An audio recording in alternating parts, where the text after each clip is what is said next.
ఆధునిక కాలంలో ఎవరికి వారి యమున తీరే అని తన ప్రక్కనున్న వ్యక్తిని కూడా పట్టించుకోని తరుణంలో కూడా మానవత్వం మిగిలి ఉన్నదని, మనుషులను మనుషులుగా గౌరవించి ఆపదలో ఉన్న వారికి నేనున్నాను అంటూ ధైర్యం చెప్పి కరోనా వంటి విపత్కర పరిస్థితుల్లో కూడా సామాన్య ప్రజలకు సైతం అందుబాటులో ఉండి సహాయ సహకారాలు అందించిన సంస్థ తిరుపతి సిటీ ఛాంబర్. ఈ సంస్థ స్థాపించి 25 సంవత్సరాలు గడిచినా కూడా ప్రజలకు సాయం చేయాలి, సేవ చేయాలి అనే దృఢ సంకల్పంతో మొదలైన వారి సంకల్పం మరింత బలపడింది అనే చెప్పుకోవచ్చు. ఆనాటి అబ్దుల్ కలాం నుండి ఈనాటి గవర్నర్ ద్రౌపది ముర్ము వంటి ఎంతో మంది ప్రముఖుల ప్రశంసలు అందుకున్న సంస్థ మన తిరుపతి సిటీ ఛాంబర్. పదుల సంఖ్య నుండి వందలాది కార్యక్రమాలు చేసిన తిరుపతి సిటీ ఛాంబర్ ఆధ్వర్యంలో ఎంతో మంది పేదలకు సహాయ సహకారాలు అందించారు. దీనికి ప్రముఖుల నుండి ప్రశంసల వర్షం కురిపించడం హర్షదాయకం. గల్లీ నుండి ఢిల్లీ వరకు పేదలు అని తన మన అని తేడా లేకుండా అందరికీ సరి సమానంగా సహాయం అందించిన ఏకైక సంస్థ తిరుపతి సిటీ ఛాంబర్ అనడంలో అతిశయోక్తి లేదు. తమ సొంత డబ్బులతో పేదలకు ఎన్నో అవసరాలు తీర్చిన తిరుపతి సిటీ ఛాంబర్ వారికి పేదల నుండి ప్రశంసలకు కొదవలేదు. కరోనా అనే మహమ్మారితో దేశం అట్టుడికిపోతున్న సమయంలో కూడా ఎంతో మంది ఆకలితో అలమటిస్తున్న వారికి అన్నము, నిత్యావసర వస్తువులు లేక ఇబ్బంది పడుతున్న వారికి కావలసిన వస్తువులను సమకూర్చడం ఏదో ఒకరోజు కాదు, అలుపు లేకుండా నిరంతరం శ్రమించి పేదలకు సహాయం చేసిన తిరుపతి సిటీ ఛాంబర్ వారికి ఎన్ని బహుమానాలు ఇచ్చినా తక్కువనే భావించవచ్చు. 1977న ప్రారంభించిన సంస్థను ఇన్ని సంవత్సరాల పాటు ఎన్నో కార్యక్రమాలు నిర్వహిస్తూ వేలాది మందికి సహాయ సహకారాలు అందిస్తున్న ఏకైక సేవా సంస్థ తిరుపతి సిటీ ఛాంబర్ వారికి దేశవ్యాప్తంగా ప్రముఖులందరూ కలిసి వీరిని గుర్తించడం, ఉన్నత స్థాయిలో ఉన్న ప్రముఖులందరికీ వారి యొక్క నిబద్ధతకు ఎంతో మంది రాజకీయ ప్రముఖులు, భారతదేశ ప్రధానమంత్రులు, రాష్ట్రపతులు, గవర్నర్లు, రాష్ట్ర ముఖ్యమంత్రులు, ఉప ముఖ్యమంత్రితో సహా ప్రతి ఒక్కరూ తిరుపతి సిటీ ఛాంబర్ సంస్థను గుర్తించడం చాలా గొప్ప విషయం అని చెప్పుకోవచ్చు. 1997 సంవత్సరంలో స్థాపించడం జరిగింది. అప్పటి నుండి ఈ 2024 వరకు సుమారు 1137 కార్యక్రమాలు చేసిన సంస్థ ఏదైనా భారతదేశంలో ఉంది అంటే అది ఒక్క మా తిరుపతి సిటీ ఛాంబర్ మాత్రమే.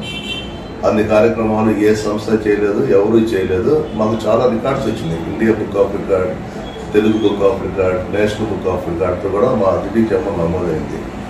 అలానే సుమారు 305 సూపర్ స్పెషాలిటీ వైద్య శిబిరాలు నిర్వహించిన ఘనత కూడా మాదే. వైద్య సేవలు నిర్వహించి సుమారు 1,10,000 మందికి వైద్య సేవలు అందించాము ఉచితంగా. అలానే 9,000 మందికి ఉచిత సర్జరీలు నిర్వహించాము ఈ 25 సంవత్సరాల్లో ఈ హెల్త్ క్యాంప్స్ ద్వారా. ఆ తర్వాత అది చేయటమే కాకుండా ఈ రిపబ్లిక్ డే అనేసి ఆగస్టు 15 గాంధీ జయంతి ఇలాంటి కార్యక్రమాలు చేస్తూ నిరుపేదలకి, నిస్సహాయులకి మనం దుప్పట్లు, చొక్కాలు, బట్టలు పంపిణీ చేయడం అలాంటివి చేస్తూ వచ్చాము. అలానే దివ్యాంగులైనటువంటి డెఫ్ అండ్ డమ్, బ్లైండ్ వాళ్ళకు కూడా సుమారు 80 కార్యక్రమాలు వాళ్ళకి స్పోర్ట్స్ కానీ, వాళ్ళ పుస్తకాలు కానీ, ఆర్థికంగా చదివించడం కానీ ఇవన్నీ చేశాము. అలానే తిరుపతిలోని వివిధ యూనివర్సిటీలో 90కి పైగా అవేర్నెస్ క్యాంప్స్ నిర్వహించాము. ఈ అవేర్నెస్ క్యాంప్స్ వల్ల చాలా మంది బెనిఫిట్ అయ్యారు, చాలా ఎక్సలెంట్గా ఇదయ్యారు. అలానే కొంతమంది నిరుపేదలైనటువంటి యువతి యువకులు తీసుకుని వాళ్ళని బీటెక్ దాకా చదివించాము. అలానే బ్లడ్ డొనేషన్స్, తర్వాత రక్తదాతల డైరెక్టరీ అనేది మొట్టమొదటిసారి మేము తిరుపతిలోనే నిర్వహించి సుమారు 5,000 మంది ఆ కాలంలోనే 95, 2000లోనే 2,000 మంది, 5,000 మందితో రక్తదాతల డైరీని ఇచ్చేసి రే హాస్పిటల్, స్విమ్స్ అలాంటి చోట పెడుతూ రక్తదాతలను కూడా ప్రోత్సహించడము, వాళ్ళని గుర్తించి ఎవరికన్నా రక్తం కావాలన్నా కూడా క్షణాల్లో అప్పటికప్పుడే వాళ్ళకి రక్తాన్ని డొనేట్ చేసే అవకాశాన్ని కల్పించాము.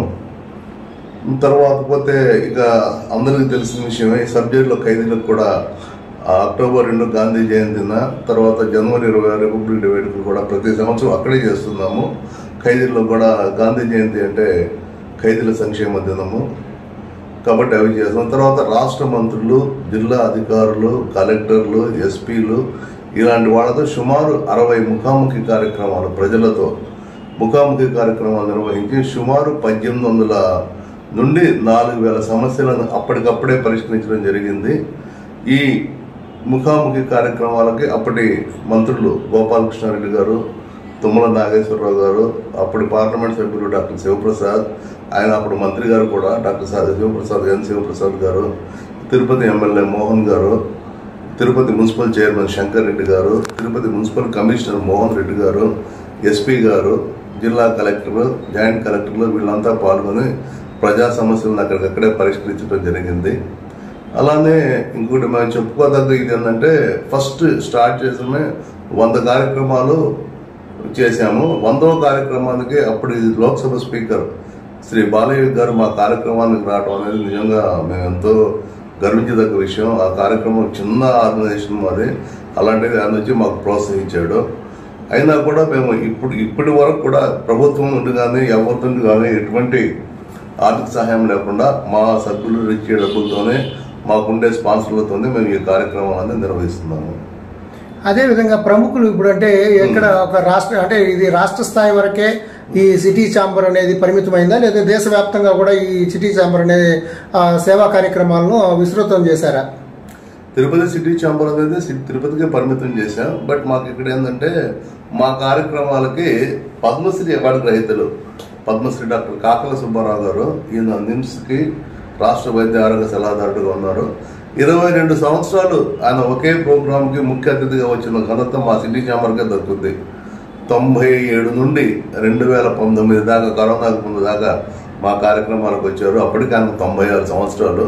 ప్రతి సంవత్సరం మా ప్రోగ్రాంకి వచ్చి అటెండ్ అవుతూ ఉండేవాళ్ళు. అలానే మన మునిరత్నం గారు రాష్ట్ర కార్యదర్శి, ఈ పైన పద్మశ్రీ అవార్డు. ఇంకా Padmashri awardees doctor Kalpana Saroj, doctor Madhulika, doctor Vijay Kumar Shah, doctor Sunitha Krishnan, doctor Adinarayanarao గారు వైజాగ్, అండ్ మన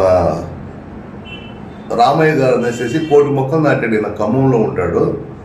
అతన్ని కూడా పిలిచి మేము పద్మశ్రీ అవార్డులు అందరినీ ఇక్కడ తిరుపతిలో సన్మానించాము. ఇంకొక ముఖ్యమైన విషయం ఏంటంటే, 14వ సంవత్సరంలోనే హిమాలయాలు ఎక్కినటువంటి ఒక అమ్మాయిని పిలిచి, ఆ అమ్మాయికి కూడా మనం అమ్మాయి పూర్ణ రామవార్త అనేసి పోయిన సంవత్సరమే ఆమె కూడా మనం ఫెలిసిటేట్ చేసాము. ఇవన్నీ ఉగాది పురస్కారాలని ఆ కార్యక్రమాలు చేస్తూనే ఉంటాము. అలా ఇప్పటికి కూడా క్రమం తప్పకుండా ప్రతి సంవత్సరము దేశంలోని వివిధ ప్రాంతాలకు చెందిన వాళ్ళని పిలుస్తాం. ఒక తిరుపతి వాళ్ళకి కాదు, దేశంలోని వివిధ ప్రాంతాల వాళ్ళ సేవలను గుర్తించి వాళ్ళకి తిరుపతిలో సముచిత రీతిలో వాళ్ళని సన్మానించి వాళ్ళకు చిన్న మెమంటో షాల్వా ఇప్పించడం జరుగుతుంది. తర్వాత మా కార్యక్రమానికి ముఖ్య అతిథులుగా రాష్ట్ర గవర్నర్లు డివై పాటిల్, ఊర్మిళా సింగ్, మన నరసింహన్ గారు,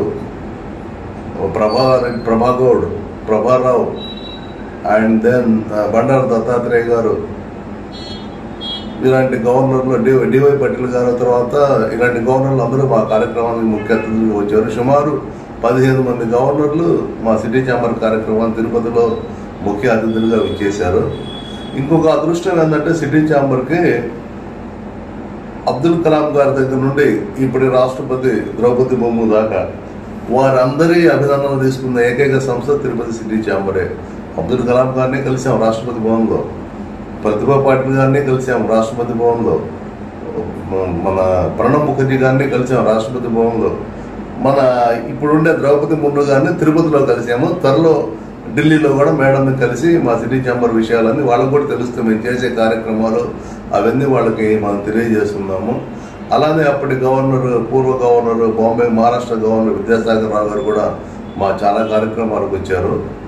ఇవి మేము చేసిన కార్యక్రమాలు. తర్వాత మేము సిటీ ఛాంబర్ అనేది దేనికి పెట్టాము అంటే, సేవా కార్యక్రమాలు చేయాలి, ప్రజల్లో అవగాహన తీసుకురావాలి, నిరుపేదలకి, నిస్సాయులకి మా చేతన సహాయం మేము అందించాలనే ఉద్దేశంతో చేశాము. సుమారు 9 మందితో స్థాపించబడిన తిరుపతి సిటీ ఛాంబర్ ఇప్పుడు 60 మంది సభ్యులతో కళకళలాడుతూ మా సిటీ ఛాంబర్లో షణ్ముఖం ఫౌండర్ సెక్రటరీ, వాసు శ్రీ వెంకటేశ్వర విద్యా సంస్థల అధినేత, ఉపాధ్యక్షుడు డాక్టర్ కరుణానిధి గారు ఎమినెంట్ సైంటిస్ట్, వెటర్నరీ సైంటిస్ట్, ఆయన ఉపాధ్యక్షుడు. డాక్టర్ పిసి స్వామి 8 మంది ప్రధానమంత్రుల దగ్గర పనిచేసిన వ్యక్తి, రిటైర్డ్ ఎస్పీ, ఆయన మా మెంబరే. మా వైస్ ప్రెసిడెంట్, అలా different doctor Stanley Jayakumar sociology professor, dean SV university వీళ్ళంతా కూడా మా సభ్యులు, జీవితకాల సభ్యులు, తర్వాత యాక్టివ్ సభ్యులు.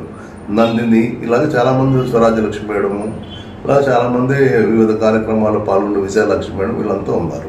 అదేవిధంగా చిన్న స్థాయిలో అంటే తిరుపతి సిటీ ఛాంబర్ అనే పేరుతో దేశవ్యాప్తంగా అనేక సేవలను చేశారు, అద్భుతంగా చేస్తున్నారు. అంటే దీనికి గవర్నర్ల కానించి చిన్న స్థాయి నాయకుల వరకు అందరూ కూడా ఈ కార్యక్రమంలో పాల్గొన్నారు. కానీ వీరేమైనా ప్రభుత్వం నుంచి కానీ వాళ్ళ సొంత నిధులతో నుంచి కానీ మీకేమైనా సిటీ ఛాంబర్కి సహాయం చేసి ఈ నిధులతో ఏదైనా సేవలు చేసే అవకాశాలు ఏమైనా జరిగినాయా? మాకు అవకాశం వచ్చిందండి. ప్రభుత్వం ఇస్తామంటే మేమే వద్దని చెప్పాం. మాకు వద్దు, వాళ్ళ దగ్గర నుండి తీసుకుంటే దాంట్లో చాలా ఇబ్బందులు ఉంటాయి, ఎందుకు వద్దు, మేము మా స్థాయికి ఎంత ఉందో అంతే చేయాలి. కాదు, బాలయ్య గారే ఆ రోజుల్లోనే 50 లక్షల రూపాయలు ఇప్పిస్తామన్నారు, ఈ గవర్నర్లు కూడా ఇప్పిస్తామన్నారు. కానీ మాకు వద్దు, మేము మా డబ్బులతో మేము చేసుకున్నాం. మాకు షెడ్యూల్ ప్రోగ్రామ్స్ ఉన్నాయండి, ఆ ప్రోగ్రామ్స్ బట్టి మేము చేసుకుంటూ వస్తాం. ఇప్పుడు మాకు ఒక ప్రోగ్రామ్ ఉంది, ఒక 50,000 1 లక్ష రూపాయలు ఖర్చు అవుతుందంటే మాకు ఇచ్చేవాళ్ళు ఇక్కడే ఉన్నారు, లేదంటే మేమే వేసుకుని మేమే చేసుకుంటాము. కాబట్టి మేము వాళ్ళ దగ్గర పోయేది ఏం లేదు, గవర్నమెంట్ నుండి మేము తీసుకోవాలా, మాకు అవకాశం అయితే వచ్చింది. అదేవిధంగా ఇప్పుడు ఈ సిటీ ఛాంబర్కు ఆదాయ మార్గాలు ఏ విధంగా ఉన్నాయి? అంటే సేవలు చేయాలంటే కనీసం రెవెన్యూ కావాలి, ఆ రెవెన్యూ ఏ మార్గంలో ఇక్కడికి ఈ సంస్థకు అందుతుంది? రెవెన్యూ అనేది మాకు ఒక ఫండ్స్ అనేది ఏం ఉండదండి, జస్ట్ ఒక ఇంత అనేది మాకు ఈ ఆఫీస్కి రెంట్ వేరే ఒకళ్ళు ఇచ్చేస్తారు, తర్వాత మా ఆఫీస్ మెంబర్కి వేరే ఒకళ్ళు రెంట్ ఇచ్చేస్తారు. ఇప్పుడు ఒక ప్రోగ్రామ్కి 1 లక్ష రూపాయలు కావాలంటే మేమంతా ఒక 50,000 వేసుకుంటాము, 50,000 ఫండ్స్ రేస్ చేస్తాము. అది ఫండ్ ఫిజికల్గా అయితే మేమే పెట్టుకోకూడదు అనుకున్నాం, అది ఫస్ట్లోనే అలా అనుకున్నా. ఈ కరోనా 2020 మార్చి నుండి కరోనా ఫస్ట్ పీరియడ్ స్టార్ట్ అయింది. అప్పుడు ఆ జనం 2020 మార్చి 23 నుండి కంటిన్యూస్గా 184 రోజులు అలిపిరి బస్టాండ్ వద్ద 600 మంది మైగ్రేటెడ్ లేబర్స్కి ప్రతిరోజు భోజనాలు పెట్టడం జరిగింది. అలానే లెఫ్ట్ అవుట్ కౌస్ అంటే వదిలేసిన ఆవులు ఉండేవి, వాటికి అన్నిటికీ కూడా మేము 184 రోజులు వాటికి టీటీడీ సహకారంతో వాటికి గడ్డి, పోషక పదార్థాలు, వాటికి ఫీడింగ్ చేయడం జరిగింది. ఇది నిజంగా మా సిటీ ఛాంబర్కి దొరికిన ఒక మంచి అవకాశం అనవచ్చు. అది అదృష్టం దురదృష్టం నాకు తెలియదు. కరోనా రాకూడదు, కానీ దాంట్లో ఈ మైగ్రేటెడ్ లేబర్స్కి వాళ్ళకి పెట్టి చాలా ప్రతిరోజు క్రమం తప్పకుండా ఉదయం 10 గంటలకు వస్తే మధ్యాహ్నం 2 గంటల దాకా కరోనా వస్తుంది. ప్రభుత్వం కూడా మాకు పాసులు ఇచ్చి అన్ని ఇచ్చి సహకరించింది. తిరుపతి ఎమ్మెల్యే గారు సహకరించారు, మున్సిపల్ కమిషనర్ గారు సహకరించారు, మున్సిపల్ వైద్య సిబ్బంది సహకరించి 184 రోజులు అలిపిరి బస్టాండ్ వద్ద చేసిన సంస్థ ఏమైనా ఉందంటే అది ఒక సిటీ ఛాంబర్ అనే మేము చెప్తాం.